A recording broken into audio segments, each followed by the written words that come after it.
you. I am so excited to be here.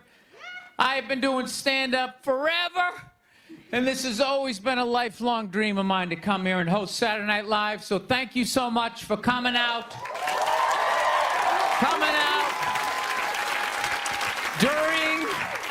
During these difficult times, you guys all look like surgeons with your masks on. Makes me feel comfortable that you're wearing masks. I like people who wear masks. That's good. You're listening to the eggheads, the people we all cheated off of in high school, right? Keep listening to them. And then if you don't wear a mask, that doesn't bug me either, right? Take out your grandparents, you know?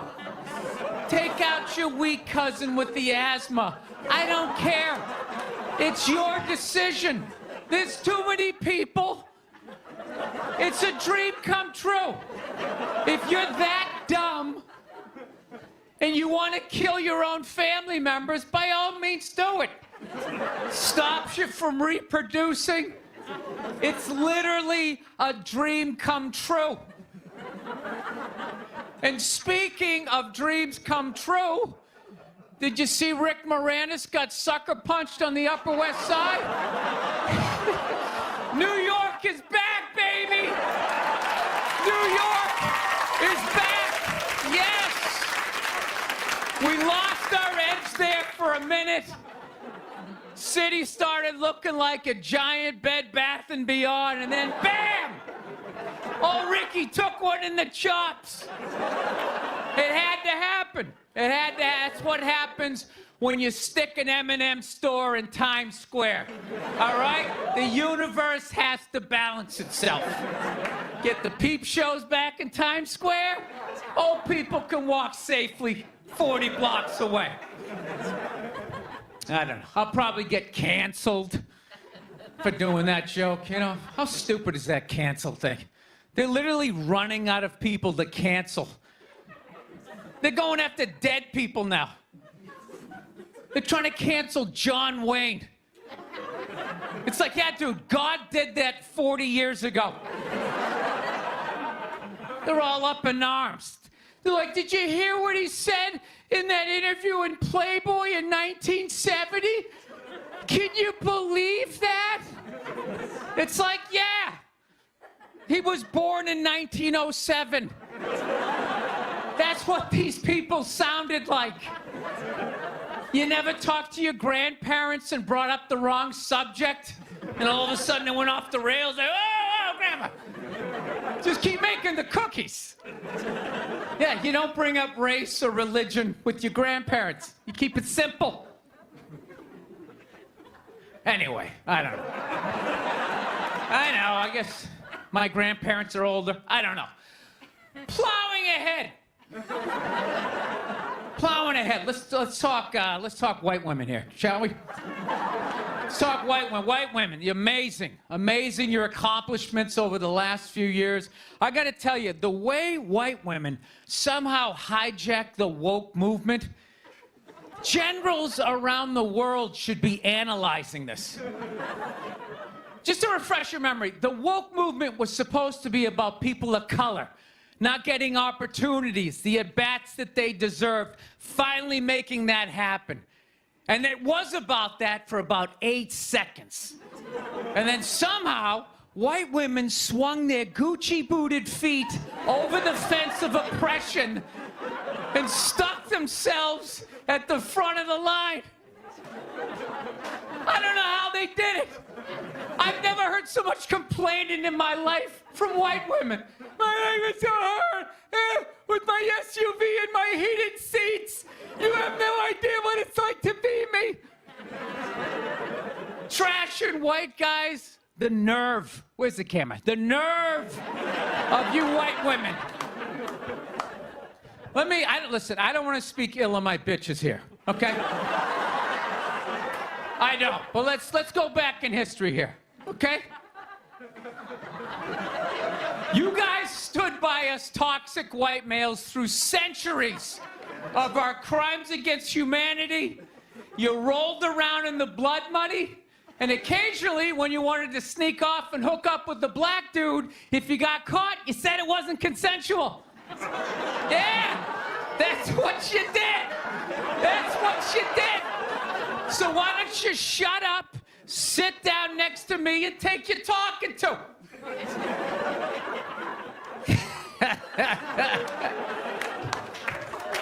Thank you. So,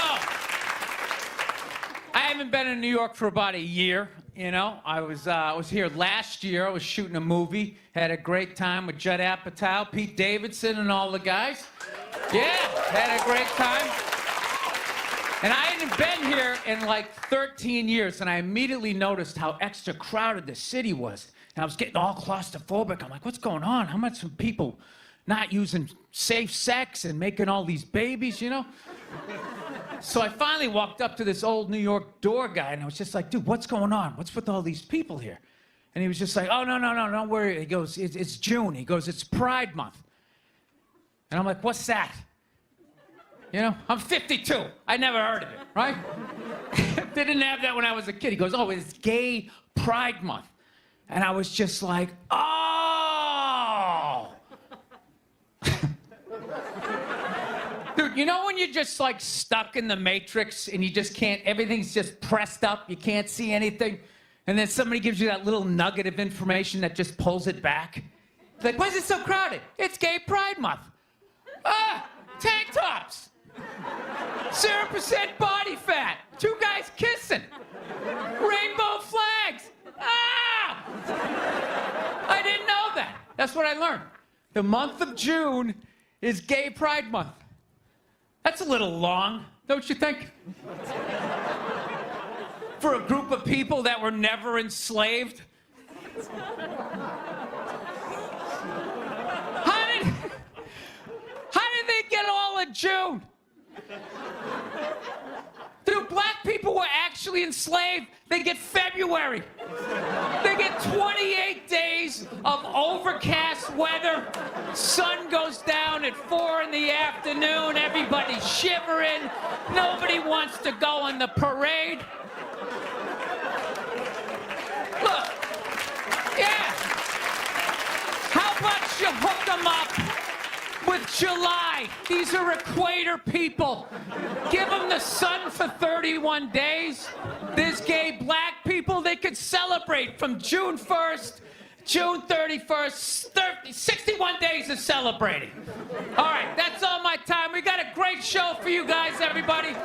Jack White is here. It's gonna be amazing. Please stick around. We'll be right back. One time she was watching this show. It was like a poor excuse for The View. And they started talking about domestic violence, right? For the 9 millionth time this year, they're talking about domestic violence. Just in case, you know, you didn't get the memo, you know?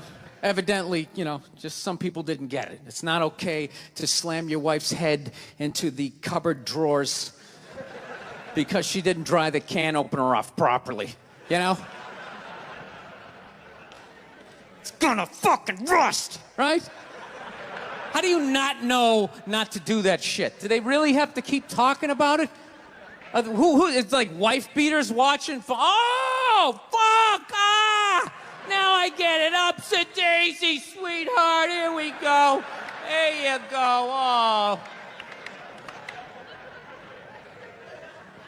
So at the end of the hour, they come to the logical conclusion. They're like, there is no reason to hit a woman. There is no reason to hit a woman. And I was just like, really? I could give you like 17 right off the top of my head.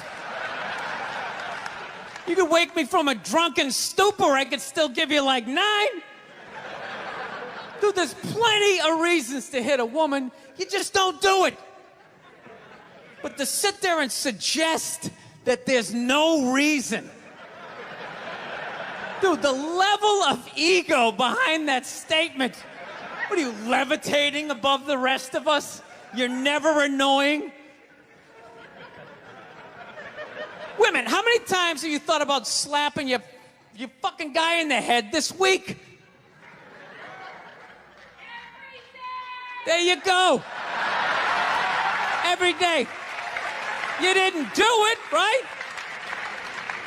Oh, dude, it drives me nuts. There's no reason. There's no reason. Really? No reason? How about this? You marry a girl, you fall in love, you buy her a house. You go to work every day, paying off the house. You come home one day, she's banging the next door neighbor, hands you divorce papers. You got to move out, sleep on a futon, and still pay for that house that she's going to stay in. No reason. I'm not saying you should do it, but there's plenty of fucking reasons in that arc of a story. No, that's the thing. Really is. That's the thing. I hate that saying there's no reason. Obviously, I'm not saying to hit a woman, you know? But saying there's no reason, I think that's crazy. When you say there's no reason, that kills any sort of examination as to how two people ended up at that place. If you say there's no reason, you cut out the build-up, you're just left with the act. How are you going to solve it if you don't figure it out? Look how awkward it is in here right now. I said you shouldn't hit a woman. I'm just saying, how come you can't ask questions? You can only ask questions about what the guy did. You can never ask about the woman. Why is that? Why is that? What is that? What does answer him right mean? What does that mean? Are you the idiot who got up halfway through the special during the bit and you're like walking around like I'm not fucking taping a special here? What's wrong with you? What's wrong with you? Fucking had to ignore all of that and now you're gonna like yell out? And not only that, yell something that makes no fucking sense whatsoever? Answer him! Answer him! Every fucking special I do, there's always one. Always right down the fucking middle. Talking about hitting women, sweetheart. And I think you just added another reason. Jesus fucking Christ. You love this. I'm not even in a relationship with her, and she's fucking nagging me.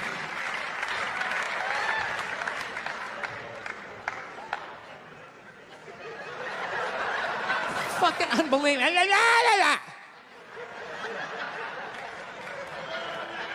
Look, I understand hitting a woman's a bad thing, okay? Well, how come you can't fucking ask questions? I just don't understand. Like, if I get bit by a rattlesnake, wouldn't you guys have some questions?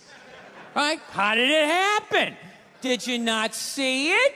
Were you fucking with it? How did this snake get so mad it almost killed you? Firemen put out a fire, they don't just drive away afterwards, they sift through the debris. How did it start? Here's an oily rag, right? Look, I realize I'm coming off pretty ignorant right about now. I realize that. Let me extend an olive branch then, okay? I realize that there's some animal guys out there, okay? Horrible guys, you know, have a rough day at the factory, come home, tuna casserole, and just start swinging, all right? I'm not trying to say that those people don't exist. I realize they exist. They should be buried underneath the prison, okay? So if I can admit that, ladies, can you at least admit that every ass kicking doesn't just fall out of the fucking sky? Really? Even hockey has 2 minutes for instigating, right? They understand that some back and forth happened before that shit, you know?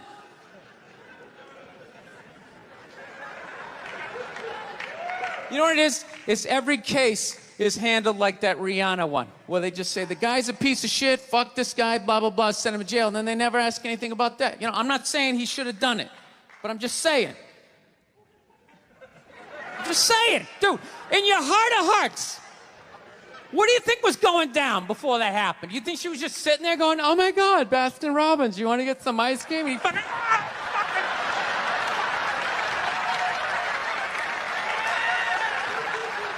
you know? Or do you think maybe they were having some epic end of the relationship fight and some crazy shit was being said? Maybe she was screaming in his ears some crazy female shit like, go fuck all your friends, I don't give a fuck. Maybe maybe that's why I sell more albums than you, motherfucker. Right? To be fair, she could have just been sitting there going, I need a tissue. Do you keep those in the glove box? Oh my God, I'll bring my out. I'll bring my out.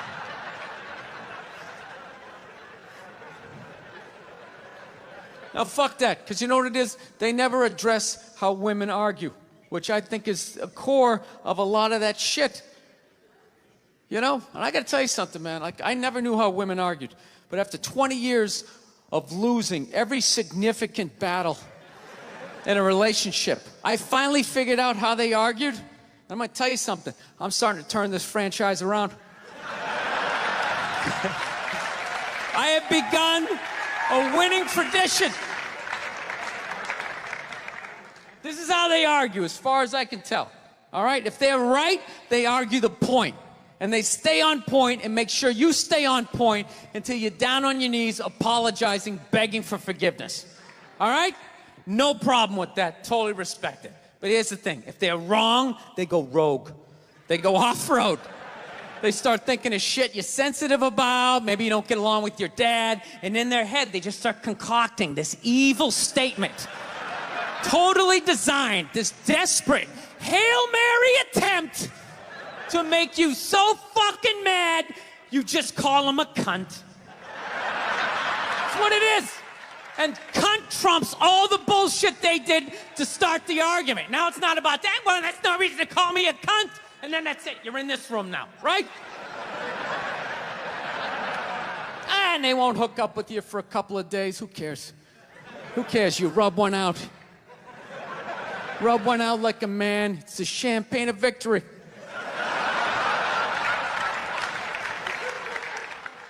I live this fucking isolated life, man. I go on the road, I'm in green rooms, and I just fucking, you know, I'm just by myself all the time. You slowly go fucking crazy.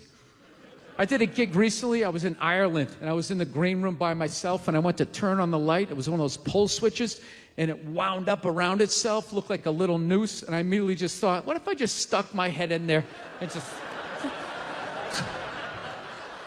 just turn the lights out, literally and figuratively. Was not thinking about killing myself at all the second I thought, oh, what if I just fucking did that?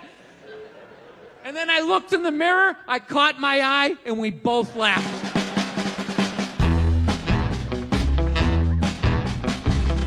But you know one of the big things that really made me feel old was when McDonald's started making salads. That literally ripped my heart out. I'm like, they're doing what? What? Now they have wraps, and they're doing all of this shit. You know what it was? Out of shape people complained to them.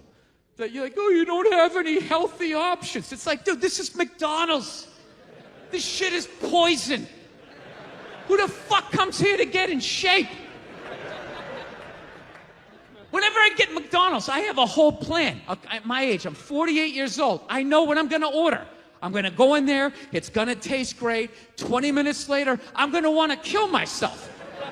And then I'm going to go, I'm going to the gym tomorrow. I'm going to the gym tomorrow. And no matter how much I say that, I woke up the demon in me. I woke up the demon, and all that grease is just coursing through my veins. And no matter how much I want to go to the gym, there's going to be this other voice going, dude, get an Egg McMuffin. Go down there and get an Egg McMuffin. And I'm going to sit up like the Manchurian Candidate. Okay, we're going to McDonald's. My in-shape voice is in the back going, no, what are we doing? Go to the gym. I'm just going to drive right down, right? I know what it is. But somehow, out-of-shape people somehow made them, they're the fucking blame. They had to have more healthy shit because they're the reason why everybody's fat. How come they have to do it? What about Ben and Jerry's? How come they don't have to put a little kale in their ice cream? Why is that? South, man, I had a real weird experience last time I came down here. I was in Nashville, right? Sort of an awkward social situation, right? I'm sitting at this bar. There's this white dude sitting like 2 stools away. I don't know him. He doesn't know me. And that Terrell Owens story was in like sports news. So I try to make conversation. I'm like, man, look at this guy. This guy just signed a $40 million contract. He's already bitching, man. How much money do you need to make? And the dude looks at me. He's like, you know what I say? And then he looked over his shoulder, which I now know is the telltale sign that the N-word is coming, and it's coming hard. Oh yeah, it's not gonna be pronounced with the A, it's gonna be with the R, and he hit the R, he like stuck the landing. It was like a dismount, Klan members high-fiving in the background, like doing the wave. Just out of nowhere. So now, immediately, I'm looking over my shoulder like, dude, what the hell are you doing? You know what I mean? I'm waiting for like this hail of black fists to come raining down on top of me. I hate when people do stuff like that. That dude made me part of like a potential ass kicking that I had nothing to do with. You don't do shit like that. He just had that word, hot potato, just threw it in my lap. Trying to pass it down to the next white dude. I hate when people do that, man. You know, it's like, dude, feel me out first. Ask some questions. Do you like to fish? Have you ever fucked your sister, right? I start rattling off answers, then you go old school. You give me a pamphlet, you tell me about your militia. Don't just dive into it. That dude was one of the angriest people I ever met. I should have known that word was coming, because he was just watching Terrell, right? And anytime I would bring up, look at man, that guy's talking trash, he would just like flip out. He won't shut up! You know, those people get like so mad they're not even looking at you. Their eyes are up. You just shut up and play the game. You know what's funny? I don't even like Terrell, but now I love the guy. Because every time I see him talking trash, I know this idiot in Nashville is just losing his mind, like kicking over his kitchen TV. Shut the fuck up!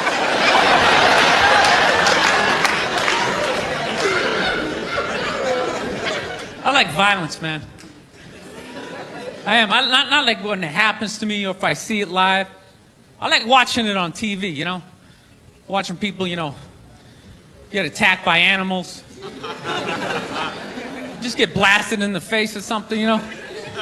Like, I'm a huge sports fan. You know my favorite, like, moment of, like, the last year was in sports? That Detroit Piston, Indiana Pacer bench clearing brawl. Wasn't that great? That was one of the greatest things I've ever seen. I was so confused when I watched ESPN that day. They were like, that was absolutely disgraceful. Basketball fans, it just must be. I'm sitting there looking like, I'm a basketball fan. I loved it. I thoroughly enjoyed watching out-of-shape civilians get the shit kicked out of them by professional athletes. It was fascinating. And I think as sports fans, we kind of had it coming, right? Because how many times you go into a game, right? You got a little too drunk, you started screaming at some dude on the field who could clearly kick the shit out of you, right? If you saw him in the parking lot, you'd be like, hey, can you sign my stamp collection? I think you're awesome. You get in the game, you're all drunk, you're like, you suck, buddy! You're a piece of shit! And they're always calling him up, come on up here! No, come on up here! Well, they came up there. They did, and they kicked the shit out of everybody. It was great. It was like a cartoon. You're like beating up whole rows of people at once, like... I loved every second. I love how Ron Artest punched the wrong guy. Wasn't that great? He taught that dude a valuable lesson in life. When shit goes down, you don't just stand there like you're watching a movie like, wow, it's coming right at me. Must be in 3D or something. That was a 5'6" 110-pound white dude had an angry 6'10" black dude running right at him. That had to have been in his top 3 nightmares all time. Right behind getting his dick cut off and being lit on fire. And he just stood there.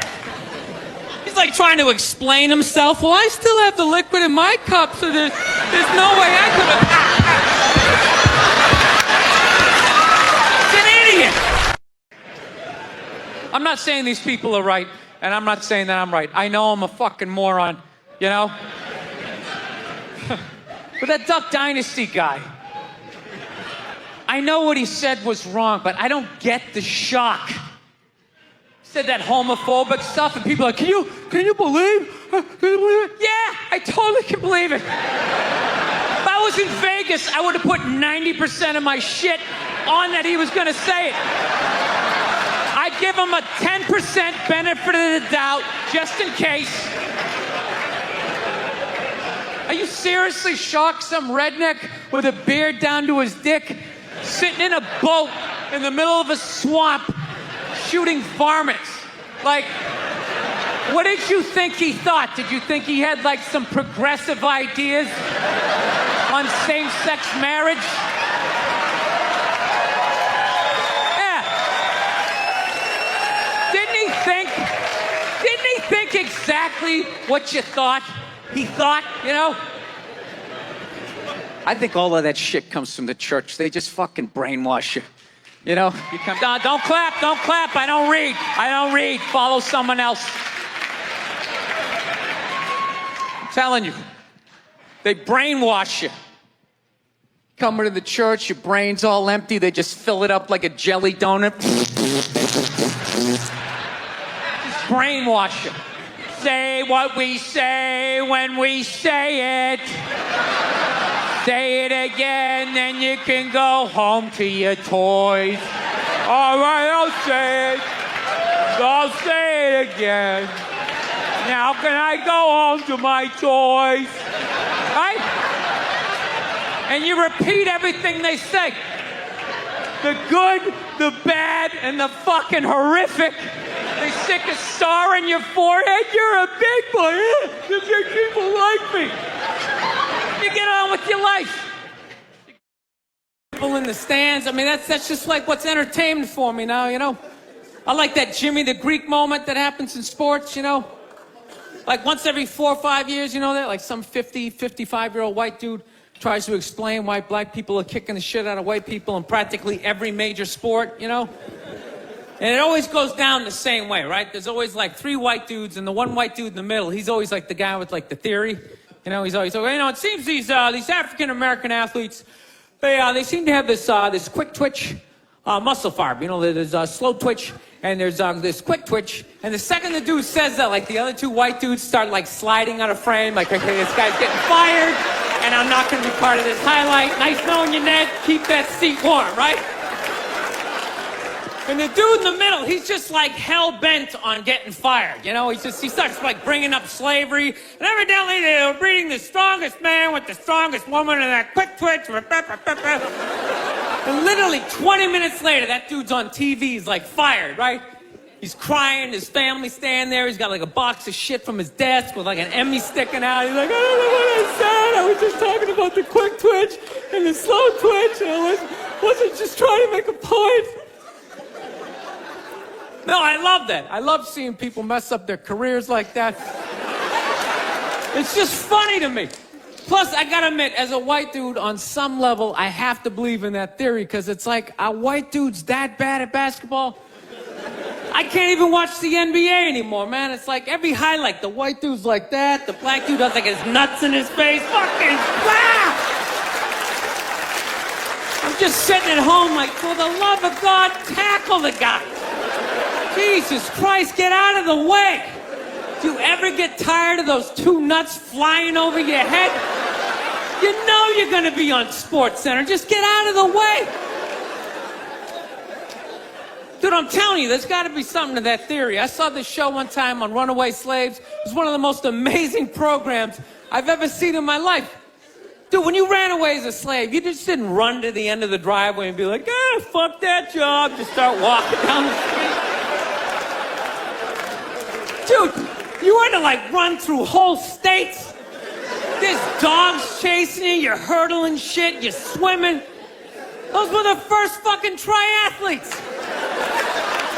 And there was nobody helping them out. There was no dude on the side of the road like, come on, man, 2 more states, you're in Ohio.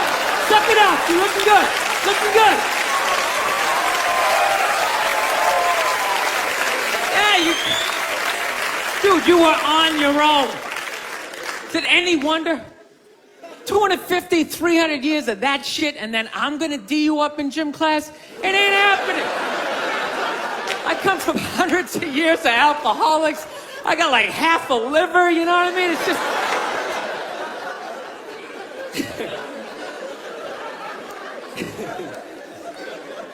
You know what's funny to me about that stuff? You can't even like, you know, I obviously know that theory's crazy, but it's just like, you can't even bring up how well black people are doing in sports. Everybody gets all weird about it, which I don't understand, because it's like a compliment, you know? Like, feel how weird it is right now. You know, I just brought that shit up all of a sudden. I'm saying something good, right? I saw a coach get in trouble for that shit. Like, his team was like 0-6 or something. They just couldn't win, and every week the press was just getting on him more and more and more, right? And the dude, he was just like flustered, and he had like a moment of honesty. They were like, why can't you guys win a game? He's like, oh, you know, I don't know, the offense isn't getting it done, you know, defense, you know, too slow, and it just run out. Tell me, we gotta get some more black guys on this team, because I'm telling you, it's just not. And immediately, everybody's like, what? Everyone started freaking out like they had no idea what this dude was talking about. It's like, are you watching Sports Center? Or do you see the Olympics? Like, I love the 100-meter dash, right? There's always like 9 black dudes and that one token white guy in like lane 8. And I'm just sitting there going, come on, man, one time. Just one time, just win the bronze, just do what you gotta do. The white dude always stays with him till like the first turn, then he like fucking blows out his hammy. Those other 8 black dudes are like... Where's that white dude the next Olympics? He's like up in the broadcast booth, his career's over. He's like a commentator. Yeah, it's gonna be a great race. Still can't feel my fucking toes, but I'm telling you. No, I don't get it. It's like a compliment. We're saying you're fast. That's a good thing, right? People start all freaking out. Oh, you're acting like that's all we can do. You're saying we can't be scientists. No, we're not. All we're saying is if there was a race to the microscopes, you fuckers would win. We're just saying that you're fast. You get there first. Your lab coat would be flapping in the wind. I'd get there like 3 minutes later, all cramped up. Are you looking at bacteria? No, you go first. You just go first. Jesus Christ. That was a Volvo. The guy ran by a Volvo in street shoes. I've never seen that before in my life. No, I get into those arguments all the time. All the time. Friends of mine will be like, well, how come anytime a black athlete does something, they say it's an athletic move? Anytime a white athlete does it, they say it's an intelligent move. And it's like, well, fair enough, man. It just depends on what you're doing. You know what I mean? It's like, you know, if you read a defense, white or black, that's an intelligent move, right? But if you take off from the foul line, jump over 9 other dudes, and throw the shit down, those other 9 guys aren't standing there like, fuck, why didn't I think of that shit? Here I am dribbling around, guys. That's some superhero shit. She had like a cape flapping in the wind with a big S on your chest.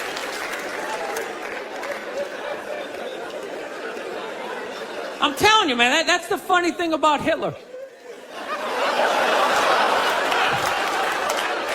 Just let me finish. Let me work my way through this idea. No, that's my favorite sports clip is that Jesse Owens shit. I just love it because their whole angle was fucked up. He made Hitler leave in like the 3rd quarter, right? He's putting down his #1 finger, just fucking walking out of the stadium. Jesus Christ. Their whole thing was like, we are going to create a superior race. It's like, dude, I think we accidentally already did that. Yeah, we send a select group of people to the gym every day for a couple 100 years. It's paying dividends. They're fucking dunking on us every day. Dude, how quiet was that limo ride home with Hitler? You know what I'm saying? You know he was talking crazy shit when they were on the way there. They were all amped up. We are going to dominate, Sieg Heil, just going off. That whole ride home, they're just sitting there all quiet.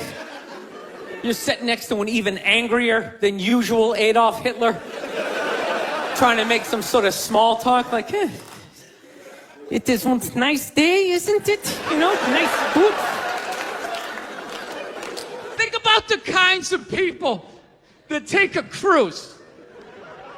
These aren't forward thinkers. These aren't seekers. They're not pivotal to our survival. You ever hear somebody coming back from a cruise? It's one of the worst stories you're ever gonna hear. Because they don't do shit. They don't want to travel to another country, interact with the new culture, try to figure out the train system or the money. All they want to do is just sit on a fucking boat. Just drinking, that's all they want to do. Right? Worst story you'll ever hear. Hey, how was your cruise? Oh, it was great. I was fucking laying there. There was a DJ over here on the 1 and the 2 wooka wooka thing, right? And then they had this chocolate fountain. It was like a fountain, but it was chocolate. And you stuck the toothpick in the food, and you stuck it in the chocolate, and you stuck it in your mouth. And then you'd be like, I want another drink. And they bring it all, you drink it, it dribbles down, and it gathers in your navel, and you punch yourself, you get it in your mouth. And every day around noon, we'd line up for lunch. What's for lunch? We don't know. We don't make decisions. Whatever they give us. Yeah, I grew up in a very, angry time. You know, you were afraid of your dad's dad. I talked about this shit before, but I'm still working through it, so just bear with me.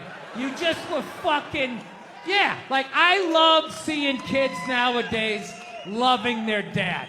Like, Dad, what's going on? Want to go play, Dad? Let's go ride bikes, Dad! Dad! Yeah, when I was a kid, I was like, Dad, fuck, Dad, fuck! Run! Open a window! Mom, what did you see in that? Fucking lunatic, right? It was absolute fucking lunacy. And not just my house. I love my parents, but it was just the time. Everybody was fucking crazy. You were afraid, and people could put their hands on you, and other people's dads could hit you, and then you come home, oh, what the fuck did you do? I'll fucking hit you first. I'm just nuts. Teachers would grab you, dig their nails into your fucking neck. She'd come home. Well, she wouldn't have done that unless something fucking happened, right? It was all of that shit. Yeah, me and my siblings, we all beat the shit out of each other, you know? And then we all teased the dog, and the dog bit all of us, and we never got rid of the dog. One time the dog bit me in the face.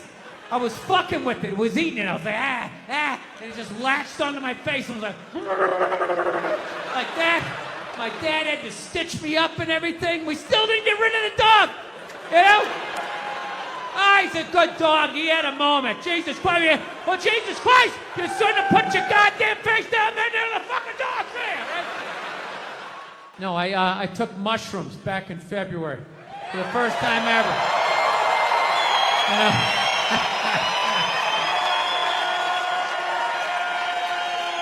This is the perfect state to tell this story. You guys should literally have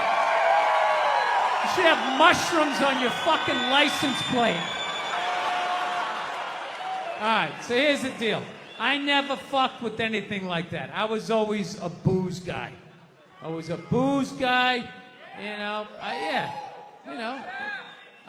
relax, everybody. I always get nervous when I get white guys going like, yeah, all right, woo, build the wall, okay, I'm fucking around. Relax. It's frightening to listen to, but that's what being a guy is. You're not allowed to have emotions. So that's all of that shit comes out when you drink. Do something dumb so I don't feel stupid.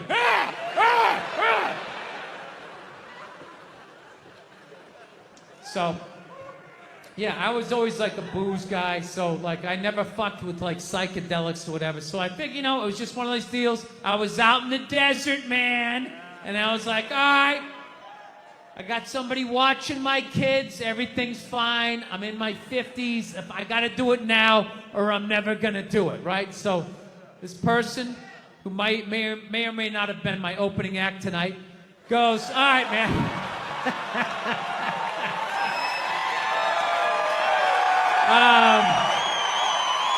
He's a good man. He's a good man. He says to me, he goes, all right. He goes, okay, just take like, it's always just like, all right. So, like, how fucked up do you want to get, all right? And there's always like a square, and it's like, okay, don't eat the whole square. Just like bite one corner, lick the other one, and then rub the other one and let it absorb in your face or whatever. So I'm like, all right. He goes, how far into it do you want to go? I go, I just want to trip a little bit, nothing fucking crazy. So he goes, fine. So I ate just a little bit. So I get a little nauseous or whatever. At first it feels like I ate some weed, but then all of a sudden, like I notice shit that's not alive looks like it's breathing, right? Like the refrigerator looked like it just did a lap around the house. It's kind of... Nothing threatening, It's just like, it needed it, TV started getting bigger. It's looking like it's gonna fall on me. All right? And I was doing fine. I was fine. I was like, I know that TV's not getting bigger. And if it is, I don't give a shit. Go ahead. Spill that pixelation all over me. I don't give a fuck. I know I'm tripping. I'm having fun. I'm giggling. I'm laughing at shit. I'm putting things together, right? And everything is fucking great. And all of a sudden, about an hour in, all of a sudden, this profound sense of loneliness and not feeling loved just washed over me. Yeah, and I was just like, I fucking knew it. I want to get a gun. I do. I really do. I never had that feeling before till I moved out to Los Angeles. This city just messes with your mind, It's overpopulated, technically doesn't have a water supply, right? The dollar's crashing. Shit keeps you up at night. You're just thinking, what am I gonna do when the zombies come? Right? Start reading up on shit. Get some powdered food. Plant some zucchini. Get a windmill. Right? And that's all well and good, but if you don't know how to fight, all you're doing is gathering supplies for the toughest guy in the block. Right? Just thinking about that. What am I gonna do? Some dude turns me upside down, starts shaking the gold coins out of my pockets. I gotta get a gun. So I'm on the road, right? I'm in Reno. Great gun town. So I go down to their little gun store, right? Come walking in, there's some redneck there. I'm like, hey, man, I want to get a gun. He's like, I hear you. What you looking for? What you want? Mossberg, over under, 357 Magnum, right? Starts rattling off all this gibberish, right? I don't know shit. I'm trying to play it off. I feel like a bitch because I don't know anything about guns. So I was like, what do I do here? Hell, I'm going to go with honesty. I go, look, dude, I don't know anything about guns. They terrify me, but I'm worried about the zombies. All right? Dude's just like, you need a shotgun. You need a shotgun, man. It's got a good spread. It's easy to load, doesn't have a lot of working parts, got a good spread. He kept saying that. It's got a good spread. I'm like, what does that mean? He goes, well, it means you ain't got to be that accurate. It's got a good spread. Further away you are, the more shit you hit. It's got a good spread. In fact, you got a problem over here, you ain't even got to look. You just turn, wow, that's it. You ain't got a problem over here anymore. Anything that was even remotely a problem ain't there anymore. Trust me. And then these people here, they saw what you just did here. You ain't got a problem here either. Feel me? 90 degrees taken care of right there. One shot. These people get smart, flip it over. Wow! That's it. It's got a good spread. So I'm like laughing my ass off. I'm like, dude, look, I just want to shoot the guy. I don't have to do a bunch of drywall work, you know? Reframe my diploma, get my parakeet another friend, you know? I just want to shoot the guy. So I'm like, you know, how about one of these pistols? So he does like that classic, like that redneck trailing off thing, like, you want a pistol? Go ahead, get a pistol. What do I know? I've just been here 20 years. Get a shiny one, right? So I was like, dude, what's wrong with getting a pistol? He goes, I'll tell you what, buddy. Because life ain't a movie. You feel me? I'm like, no. Can you please stop speaking in these backwoods riddles? Can you just say what you're saying? I told you I don't know shit about guns. Come on, do me a solid here. He goes, well, look, you ever watch a movie? Guy go, blah, blah, blah. He kills 3 people. Real life, man, you miss. You miss all the fucking time. You miss enough times, man, you're empty. You might as well just be standing there with a big stapler in your hand. Then what you gonna do? I was like, well, fuck it, let's get the shotgun. So he's all ready to box the thing up, and then I'm like, wait a minute. I live with my girl, I can't just show up with a shotgun. Right? That's not some shit you can just come home with. If I found this stool on the side of the road, I can come home with this. Look at it. We can refinish it. We can carve our initials in it. We can have a good time, right? They just show up with a shotgun. Hey, I got it for us, right? One barrel for you, one for me? No. So she kiboshes the whole thing. Till the other night, somebody broke into our car sitting in the driveway. Starts fucking with her head, right? So she starts reading up on guns, you know? She's reading too much, because now she wants to get one, but she's just like, well, I heard you got to keep the bullets in the safe, keep the stock in the garage. And then what? Then what? I run around the house and assemble it? There's some dude's chasing me with an axe? You know? Are you even thinking this thing through, sweetheart? Running around. Where's the scope? It's in the living room. He's in the living room. No, we're getting this thing. I want that fucking thing loaded right on the bedroom wall, right there. I'll put that thing on my jam sleeves, just like that. There's no other point.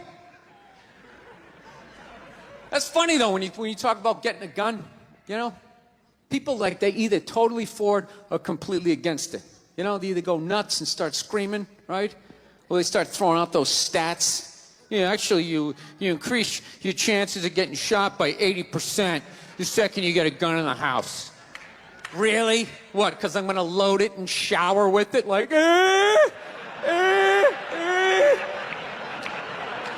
The fuck? I know it's dangerous. You get a pool in your backyard, you immediately increase your odds of drowning in your backyard, right? You couldn't do that before, now you step on a rake, in you go. No, I'm telling you, I don't buy in any of that shit.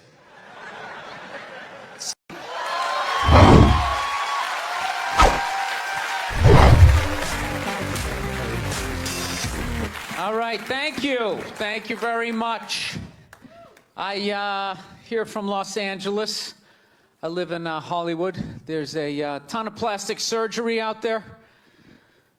You know, a lot of people getting like facelifts. I don't know if you guys have those up here. You know, those awful ones where people start to look like, you know, a little Filipino, you know. You got a little Filipino? Yeah, 52-year-old white guy. Yeah, that's all. Why would you get a facelift? Can't you look at other facelifts and realize they haven't worked all the bugs out yet? People, if you're thinking about getting a facelift, just do yourself a favor. Just wait it out. Let them practice on other people's faces. You know, didn't we learn anything with hair plugs? Hair plugs don't look half bad now. Saw this commercial the other night. The guy's like, oh, God, I wish I did this 10 years ago. It's like, no, you don't. 10 years ago, when they were stapling ant legs to the top of people's heads, everybody's eyes watering, trying not to look at your hairline. You wish you got hair plugs 10 years ago? Do you wish you got polio 60 years ago? Are you even listening to what you're saying historically? I'm telling you, the facelift, you can't do it, man. Why can't you just be your age? There's nothing wrong with being 50 and looking 50. Like, what would you rather be, 50 and look 50, or be 50 and look like a 28-year-old lizard? That's basically your options, right? I'll tell you what the problem is, you know, is that the facelift is actually a white problem. You know? I've never seen a black guy with a facelift, ever. Other than, like, the Jacksons, but they're all out of their minds, right? But I've never seen a black dude with a facelift, ever. You know why so many Caucasians get facelifts? You know why? Because we don't know anything about lotion. See that? That should have been a bigger laugh, but there's too many white people here. I'll help you out. You can put lotion in other places other than your dick. All right? If you ever wondered why your dick looks brand new, but your face, you're starting to look like an aging pirate, because you need to increase the circumference of the lotion distribution. No, I'm not judging you. I didn't put lotion on my face the first 33 years of my life. Never put it on. Till one night I was hanging out with this black girl, right? And a couple times during the night she took it out, put it on her elbows, problem areas. I thought she had like a rash or something. Like, what, you got like poison ivy? She goes, no, you get like a little ashy. I went, ashy? She goes, dry skin. I went, oh. I guess that kind of offended her. It's like, oh. She's like, well, white people get ashy too. I was like, yeah, you know, I don't think we do. I've been alive for 33 years. No one has ever said, hey, Bill, you're looking a little ashy. I never even heard that word until you said it. She's like, you're an idiot. Stick out your arm. So I stick out my arm. She just goes, it's like pastry flakes flying off. Track marks. She's like, you see that? That's ashy. I was out. All right. Thought I just got itchy in the winter. See, that's why you got to hang out with everybody. Right there. Oh, there's too much. Seriously. There's too much information in the world. And every group of people misses just a little bit. Like, white people totally miss the lotion seminar. I don't know where we were on that one. We missed that shit the way black people missed the whole register your weapons summit, right? Just never got, really? You're gonna groan that? I'm the only guy who's seen 17 rappers get busted for that shit? Every time I see it, it just blows my mind. It's like, what, do you just want to make an album over the phone? Why would you do that? Is that like the new auto-tune? No, it breaks my heart. Every time I see it, I just think, God, if he just had one white friend. One white friend in his entourage. The dude would have been standing there all dried out, itching like, dude, is that thing registered? Dude, you serious? That's like 3 to 5 mandatory. Get that the fuck out of there. So, thank you.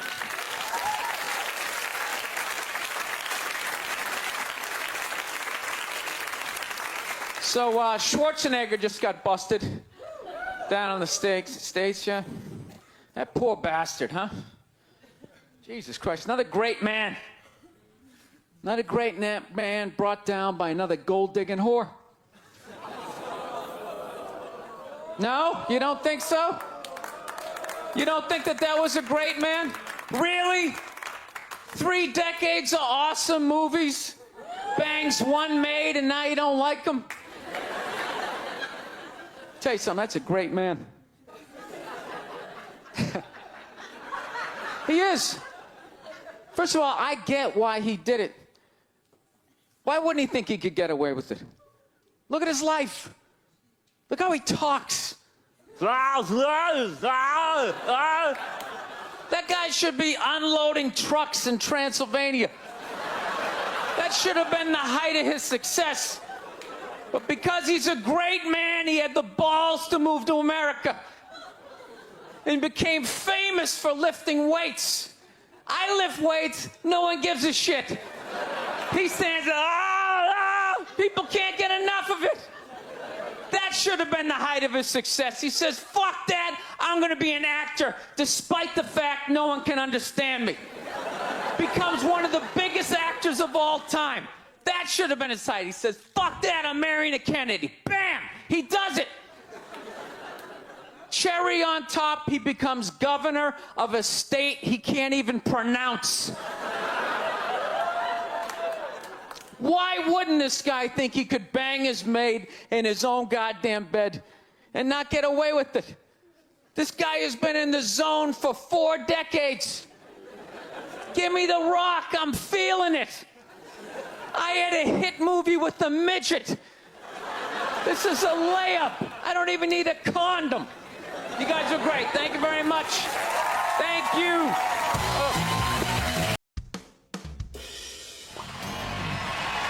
All right, thank you. Thank you very much. How are you? Please be seated. Good evening. Thank you. Welcome. Welcome to this lovely theater here in downtown Montreal. It's unbelievable. Can't understand you. Female voice does not travel well. I don't know what it is. Up close or in a whisper can make your dick hard, but beyond 10 feet, it just sounds like a couple of birds fighting over a French fry or something, you know?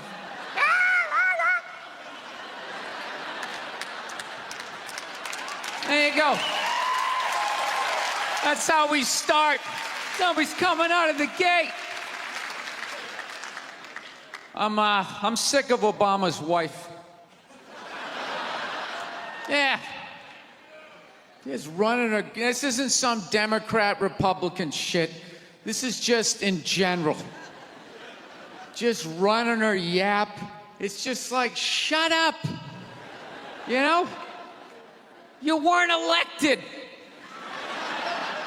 You know, your husband isn't running a lemonade stand. He's running the country. No, generally speaking, first ladies, they've been out of line for a good 25, 30 years.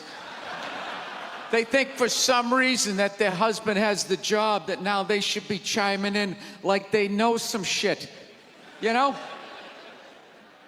Dude, if you had a leak at your house and you called the plumber and the plumber comes in and he starts fixing it, what would you do if 5 seconds later his wife, who isn't a plumber, comes walking in? Well, I think we should run it over here. It's like, shut up. Just because you're fucking the plumber doesn't mean you understand plumbing. Okay? No. This is all like my fears because they're trying to tell us down south there that they're starting to gear up for Hillary Clinton to be running for president, saying I think that would be a good thing. Yeah, people clapping. What is that based on? Based on what? I don't get how she became a senator. That's shocking to you? She went from never holding political office to immediately being a senator. Why? Because she was fucking the president? Should Tom Brady's wife be the next quarterback of the Rams? Does he have some sort of magical powers? Like you suck at sports? I couldn't throw it all. and then he fucked me, and I just picked up this ball, and I was just lacing it in there. It was incredible.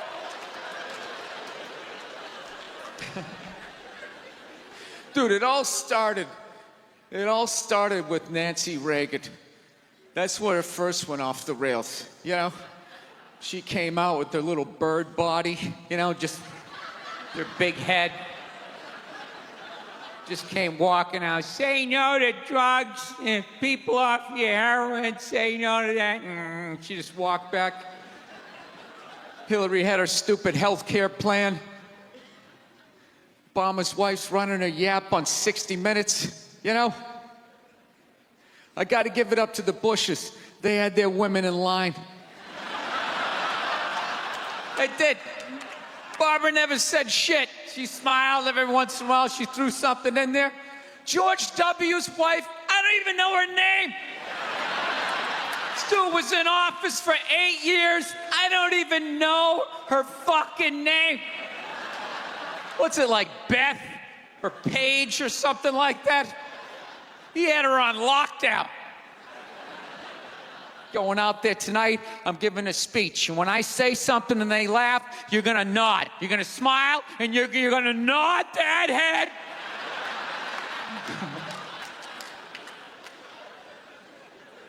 Is this how it's gonna be? Really? Do you think like me saying this is somehow gonna affect? She's still gonna win. Listen, let me ask you this question. Do you think that a woman being president is gonna affect anything? Do you? Oh, do you? What are they gonna do? What are they gonna do? What the fuck is she gonna do? Do you know what the president makes? The president makes $400,000 a year. That's it. He's supposed to keep bankers in line that get like $100 million bonuses. I'll tell you, if you really want, nothing's gonna change, okay? Black, white, dick, or clam. It doesn't make a bit of difference. Nothing is gonna change until somebody's got the balls to start a group, go over the wall of one of these gated communities, and you start slitting some throats. Not just random throats, the right throats. You gotta climb up a tree, be up there with your scope, knowing that in 11 fucking minutes your life is gonna end, right? And take out many of those people as you can. Yeah. Other than that, it's just gonna be a pair of tits saying the same shit to you. I'm staying in a hotel, everybody.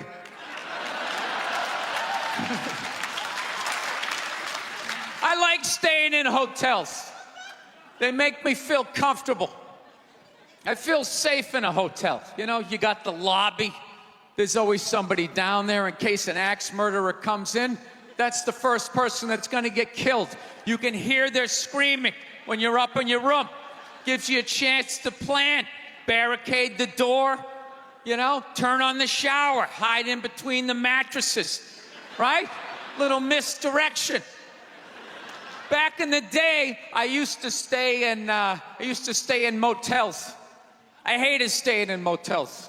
Could never feel safe. You were lying in a bed 2 feet from a door that just opened up out into a parking lot. Anybody in the world could just come walking up, kick the door open, you motherfucker, just drag you out of the bed. And you're just lying in that bed, so not ready to have a fight to the death. Sitting there half naked, like nodding off. Meanwhile, there's some guy on the other side of the door with a chainsaw, like. You're lying there like, it's kind of early to be trimming the hedges.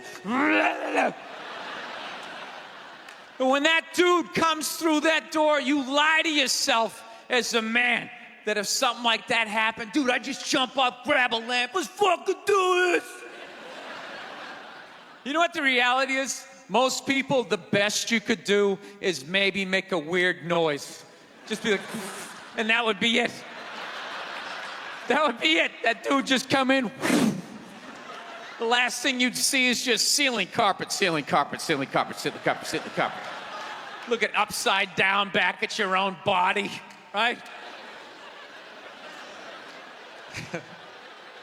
I will say this. What I do enjoy about this theater is nobody has told me it's haunted. Anytime you go into a theater, they always give you the history. It was built 1948. It was a tribute to Rocket Richard. Everybody chipped in, blah, blah, blah, blah, blah, blah. And we have a ghost. His name is Michael. I immediately lose all respect for anybody over the age of 8 that still believes in ghosts. It's like, really? You still believe in specters and goblins?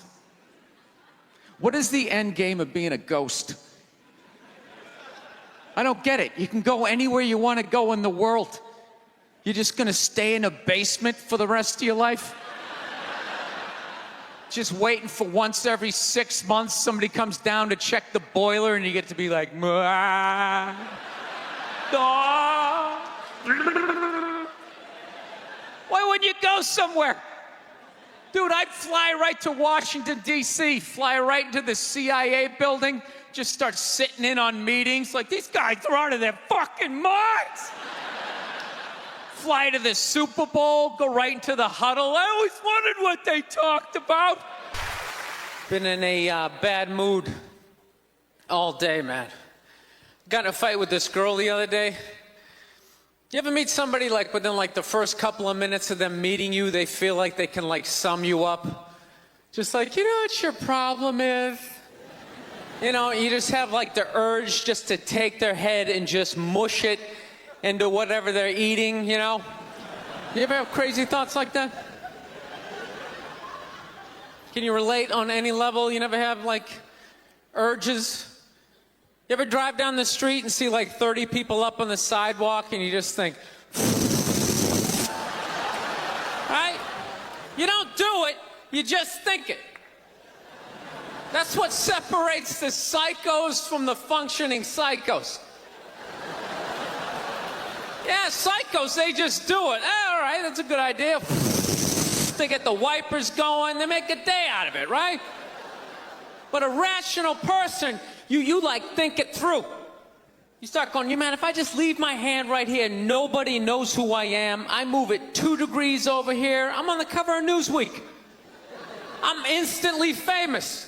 Right here, no one knows me. Like, hey, Bill, you want to go to the cookout? Maybe you could bring that potato salad you brought last year. It was such a big hit. One of the most horrific scenes we've seen in years.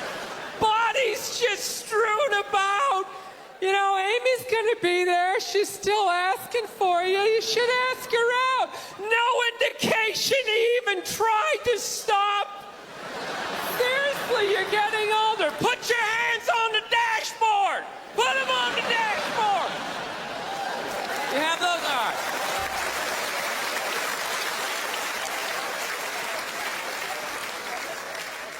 No, I have that stuff all the time.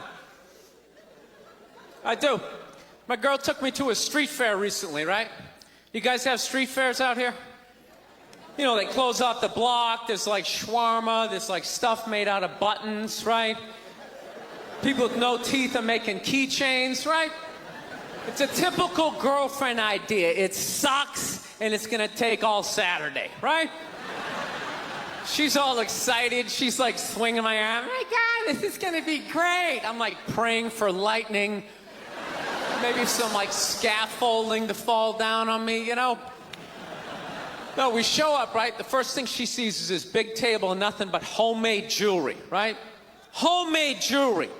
It's got twigs, macaroni in it. It's a table of crap. It's crap.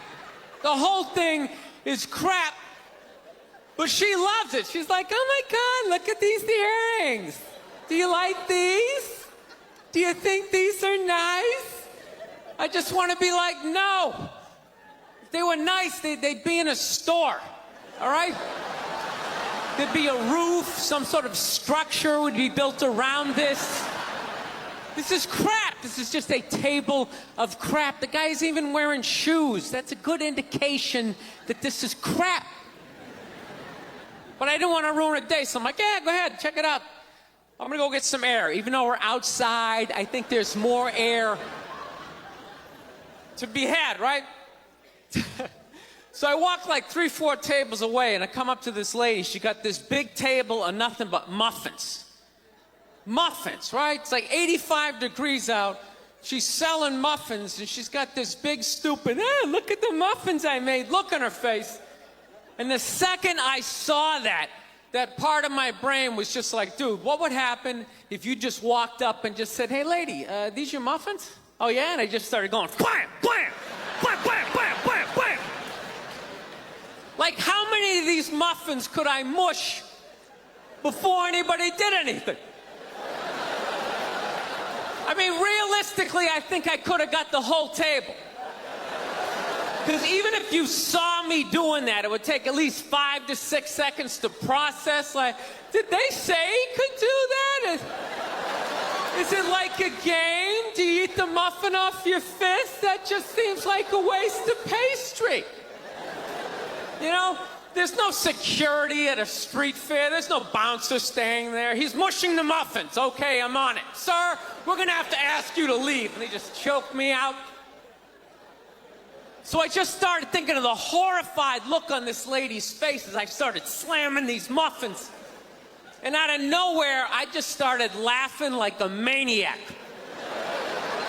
Oh yeah, I'm like slumped over this fried dough cart. I'm dying.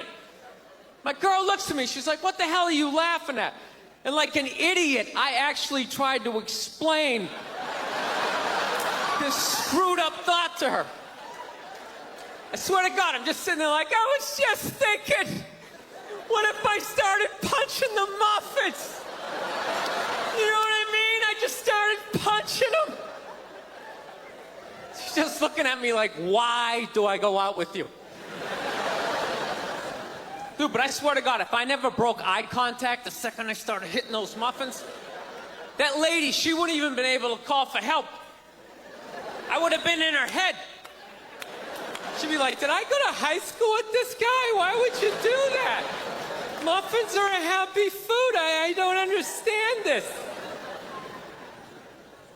No, I gotta learn to let stuff go. I do, I got issues. I do. My neighbor got her dog fixed. Got this dog neutered, brand new dog, puppy. Got the thing neutered, and I'm like, what the hell did you do that for? She's like, well, you know, if I didn't do that, he was gonna hook up with another dog, then they're gonna make more dogs, and what are we gonna do with all these dogs? It's like, why don't you just let them go? They're animals, they'll be fine. I think that's what every city needs, just a nice pack of wild dogs just running down the street. It'd help with the obesity problem. Just chase people to the cars after they eat some big meal, you know? Just a nice pack of Rottweiler just running down the street. Listen, I'm out of time. You guys were awesome. Thank you so much. Have a good night. Thank you. Thank you very much. How are you? How's it going? Yes, nice to be here on such a fun week. I know. I don't want to hear it. I don't watch politics. So, we're going to keep it light. All right? Here we go. All right. Well, I just got over the flu, which is fantastic. You know what I mean? Had it last month. Whenever you have the flu, like COVID, you know, you always lay in bed and you try to like figure out who gave it to you. You know, just going through this Rolodex of people that coughed on you, sniffled near you, walked by an Asian or something. You try to fight it. You like, they say on the internet, that's where all the disease comes from. I know who gave it to me. I sat next to a shoeless cowboy on an airplane. Guy had no socks or shoes on the whole flight. The whole flight, I'm sitting there looking at his dirty Jesus feet.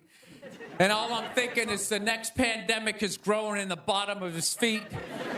And all I'm gonna be is the next, you know, patient number 2, whatever the next disease is, you know? So, I'll tell you what kills me is I looked at the guy and all I'm thinking is, yeah, like, you know what? God made that guy. You know, and he keeps making that guy. Like one mouth-breathing moron after another. Yet we still go to church on Sunday, and what do? We praise him. When is the constructive criticism coming? Like, dude, when's the last time you made a Gandhi? Somebody empathetic, you know? So, my problem is I didn't get the flu shot, you know? I'm old school. I kind of still do the vaccine thing, you know? I know, some people like it, some people don't, you know? I don't know. It's a weird thing, though. If you get it, what do? You side with the evil pharmaceutical companies. You know, if you don't, then you're aligned with people who don't wear shoes on an airplane. All right, let's get to what you all want to talk about. All right, ladies, you're 0-2 against this guy. 0-2. All right, but you learn more from your losses than your wins. So, let's get into the game tape. All right, ladies, enough with the pantsuit. Okay, it's not working. Stop trying to have respect for yourselves. You don't win the office. Like on policy, you know? You gotta whore it up a little. I'm not saying go full Hooters, but find the happy medium between Applebee's and your dad didn't stick around. All right? You all know how to get a free drink. Okay? And I know, listen, I know a lot of ugly women, feminists, don't want to hear this message. But just tease him a little bit. Make a farmer feel like he's got a shot. Swing a state over a little bit. I'll be honest with you, I am so psyched that this stupid election is finally over. It took forever. Like, you know? Yeah. Everybody knew who they were voting for 4 years ago. And then they just drag you through a year and a half of this stuff. Like, who was sitting there watching the debate, like, still not decided? Two of the most polar opposite people ever. It's like, all right, let's see. What does the orange bigot have to say? How about the real estate agent that speaks through her nose? Oh, there's a point. This is so difficult. It's like they overlap. I just can't make up my mind. I'll be honest with you. I can't believe Trump didn't win this thing like 4 months ago. You know? I know that's weird for younger people to hear, but like when I was a kid, if you were running for president and you got shot and you didn't die, that was the end of the election. There was nothing you could say. Right? Everybody would just be like, this guy's the man. He is the king. I don't know. I'll be honest with you. I think the number one reason, like, Trump survived is all those herky-jerky movements that he does.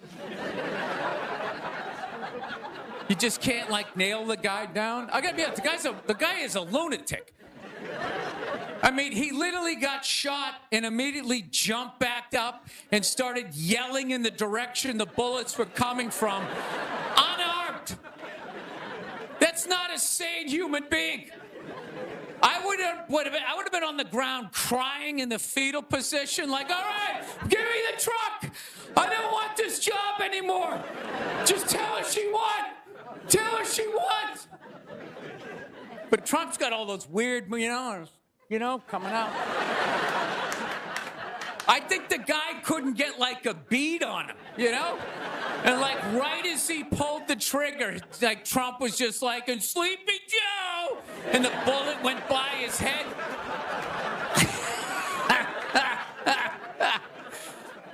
My favorite part of the campaign, though, was when Trump went to McDonald's. Wasn't that amazing? That's the only time I've ever seen that guy truly happy. Like, he was glowing. When he got behind the counter, it was like he was behind stage at like Springsteen or something. He's like, oh my God, this is like where they make the French fries. And he was sticking a couple extra in one. He goes, hey, whoever gets this one's gonna be excited. It's like, oh my God, was that empathy of the people, Donald? It's like when the Grinch came down the hill, bringing the toys back, and his heart got a little bigger. All right, we'll end on something nice here. I fell asleep the other night. You ever fall asleep like watching TV? You like leave it on, you know, and you wake up at 3 in the morning, and whatever you're watching makes you feel like you're still dreaming. Yeah, I woke up at 3 in the morning. I swear to God, Shaquille O'Neal was selling me printer ink. Standing there 7 feet tall. Hi, I'm Shaquille O'Neal. Are you paying too much money for your printer ink? Every day, people come up to me and they say, I'm paying too much money for my printer. He's holding a printer. It's like the size of a cell phone. People come up to me. I'm paying too much money. And I'm like, well, I have the solution. Dude, is there no end to that guy's credibility? I thought when he was selling Buicks, that was the end of it. It's laying in that little car, the mid-sized Buick Century. This is the most comfortable car I have ever been in. He's got one foot out one window, the other foot out the other. If I was regular size, this is the car I would buy. It blows my mind. Doesn't he even have like $1 billion at this point? It's like, why are you still working? Take a weekend off, you 9-foot whore. Give somebody else a chance. All right, that's it. We got a great show. Stick around.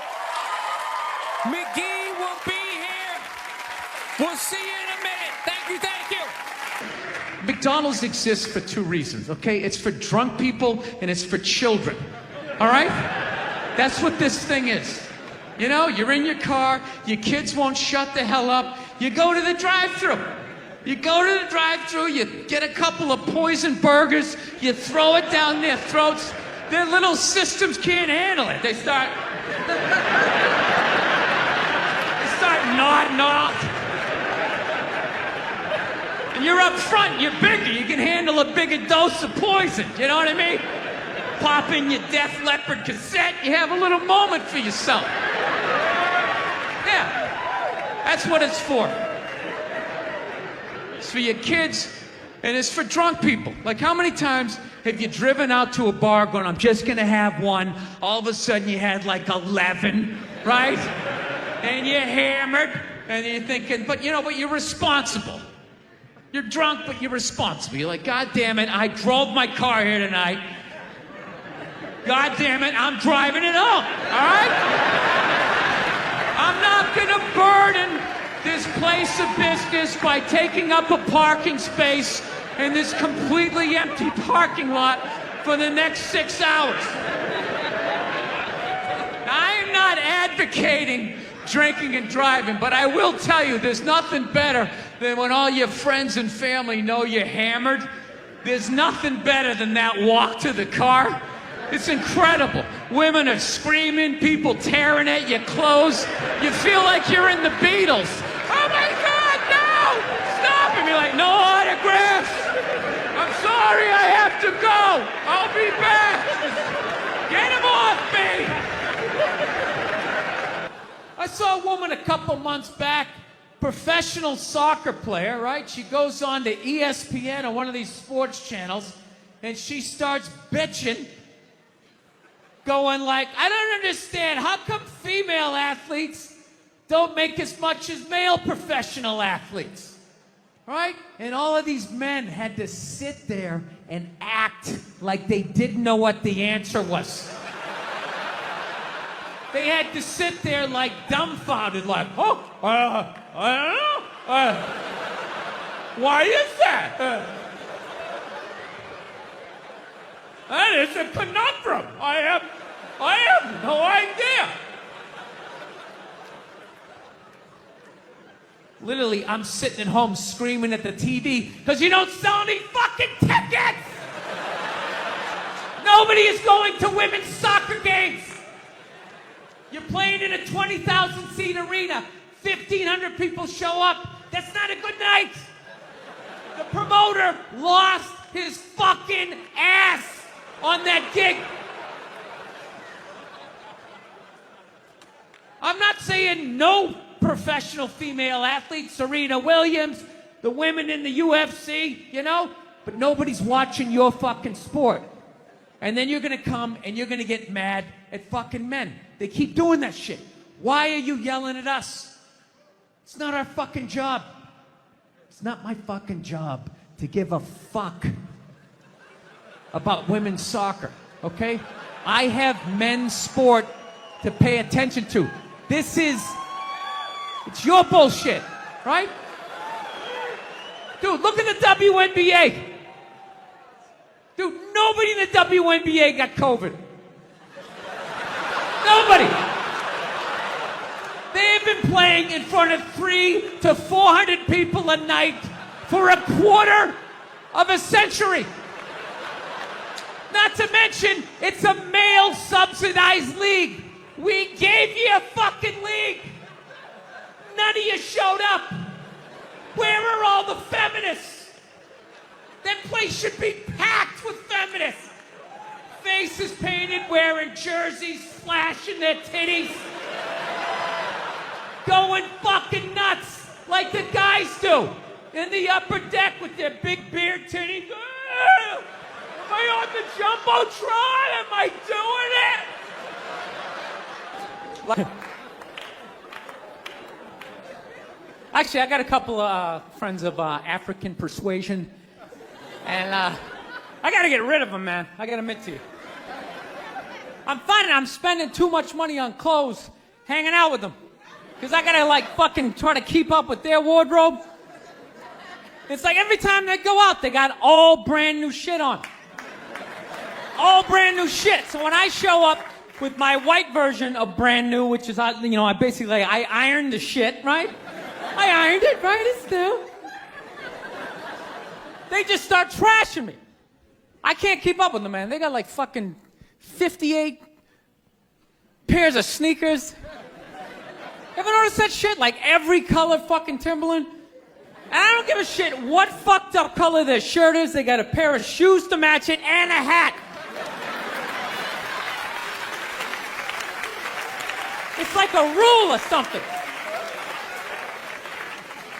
They're the worst. Even when you wear some new shit, there's like some sort of rule that you gotta like space out the amount of time within which like that you wear it. Because God forbid you wear the same shirt within a 10-day period, one of them's gonna notice. All of a sudden just look at you funny like, this motherfucker's got the same shit he had on last Tuesday. And then the whole car's like, oh shit! Then everybody just starts making fun of your fucking clothes. First they do the math, like what was that, 5 days ago? 5 days? This motherfucker got 5 shirts! He got 5 shirts!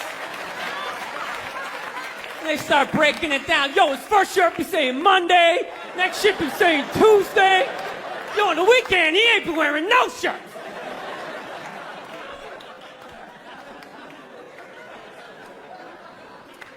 I'll tell you, that's actually funny. You know what? That's actually how I judge black guys now. When I first came to the city, like, all black people scared me. No, I was like the typical white dude from, like, the suburbs, you know what I mean? Had no frame of reference, you know? So my only frame of reference with black people was, like, remember those early 90s gangster rap videos? Throw the fucking LA riots in there, man. It was fucking horrible PR. I'm watching the videos, oh, he's got a nice car, he's got all the women, and he's still fucking mad.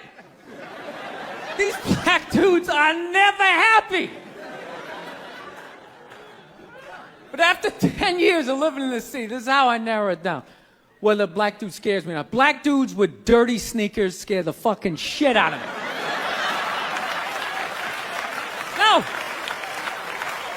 I figured out in my head, because I know from hanging out with them, that's the last shit that they're gonna let go, the immediate shit that they have on. So I think, you know, if his sneakers are fucked up, that means his life is fucked up. Every time he leaves his building, the whole neighborhood, oh, shit! Everyone starts making fun of him. He's on the train in a bad mood. I kind of have this howdy-doody, kind of mug me kind of face. I'm not saying something's gonna happen, I'm just saying, I'm paying attention. So I've been seeing this girl recently, this black girl, right? She lives up in Harlem, you know, gone out like 3-4 times, you know. First time we hung out in like the Village area in New York, you know, which is sort of like a racially mixed area. So shit was cool, you know what I mean? Second time we hung out was more like Midtown, you know. Then the third time, she called me at like 3:30 in the morning, and she wanted me to come up to her apartment, right? So it's 3:30 in the morning, she lives in Harlem, I look how I look, so it's a fucking situation.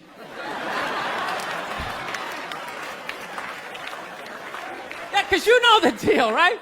Basically, a white dude feels comfortable up to about like 98th, 99th Street, you know what I'm saying?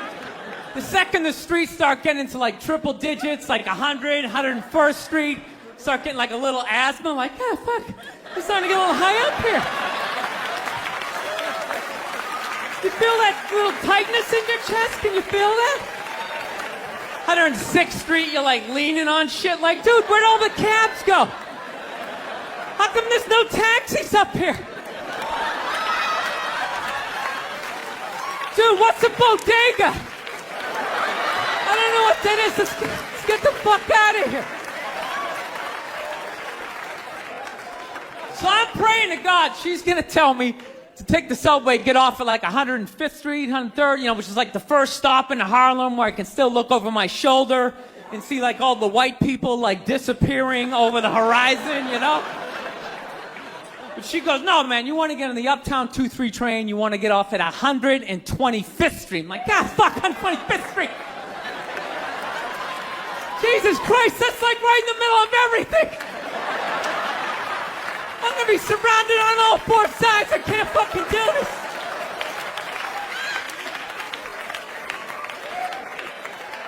So, at this point, I'm really trying to hide like the bitchy tone that's starting to creep into my voice, you know? And I'm trying to ask for really specific directions for when I get up there, because I want to know exactly where I'm going.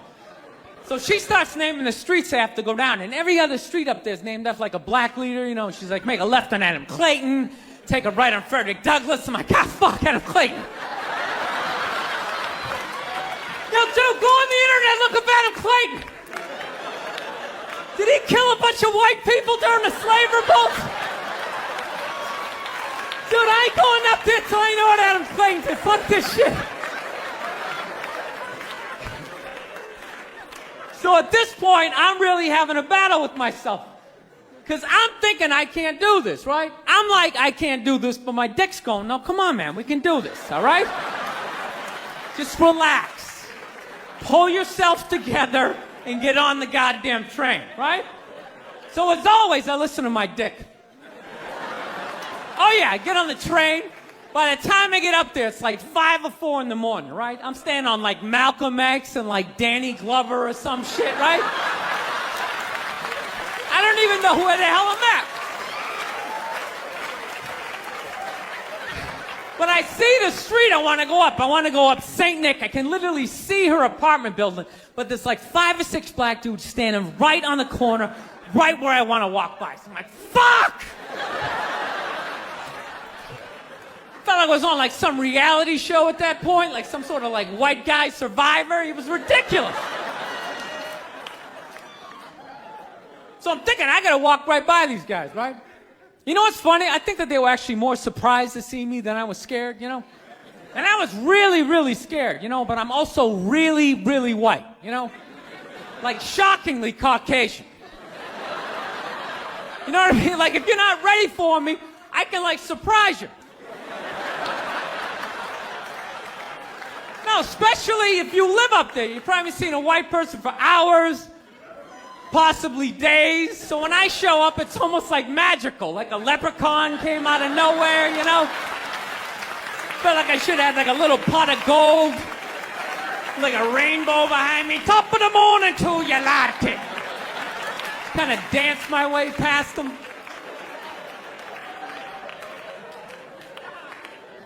But it's been going all right, you know? Once I get in her apartment, I'm fine, you know? I relax, Sit down, you know, watch your hip-hop countdown. Pretend like I know the groups, you know what I mean? It's just getting there that's a fucking pain in the ass. But you know, I don't get mad at it, because I figure, you know, black dudes got to go through the same shit, though, right? When you go out to the suburbs, go fuck a white girl, right? Just that same awful feeling of just leaving your people behind, you know, just less and less of you as you're fucking driving out there. Probably start off lean and you're all fucking cool. 20 minutes in, you're driving like 10 and 2, the radio's up. Like, dude, I don't like this shit. I don't like this shit at all. There's too much grass, I don't see any rims. This is fucked up. None of the windows are tinted. I can clearly see white people in every car. This is fucked up. Listen, you guys were awesome. Thank you so much for coming out. South, man, I had a real weird experience last time I came down here. I was in Nashville, right? Sort of an awkward social situation, right? I'm sitting at this bar. There's this white dude sitting like 2 stools away. I don't know him. He doesn't know me. And that's... Life can pass you by. It happens. You know, you just keep living and living and living. You know what it is? I think you got like 25, 30 years to absorb as much as you can. And then that's it. That's all you know. Because right around then, you get married. And it's over. Right? You have a couple of kids. You're sucked in the bubble. You don't have time to pay attention to what's going on in the world. You're just stuck with these kids. It's shitting all over the place. Don't be a serial killer. Don't touch that. You're just stuck in that. You have 3, 4 kids. That is a 25-year sentence. Trying to get them all through college. And society just keeps fucking going. You get the last one through college, you step back out of the bubble, just... You don't know what happened. You're not even paying attention. You go back to your old record collection. Right?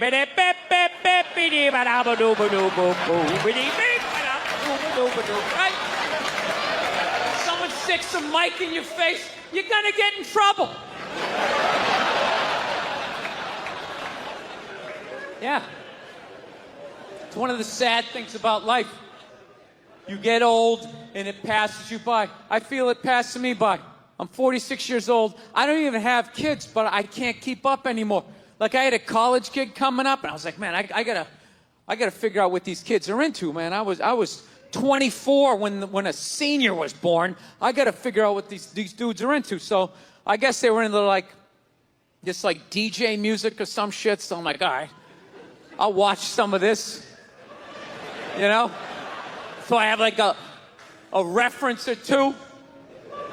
I don't want to be that old comic coming to the gig being like, what's up with this Monica Lewinsky? Is this crazy? I mean, this Y2K. I mean, is my stylist gonna work? I don't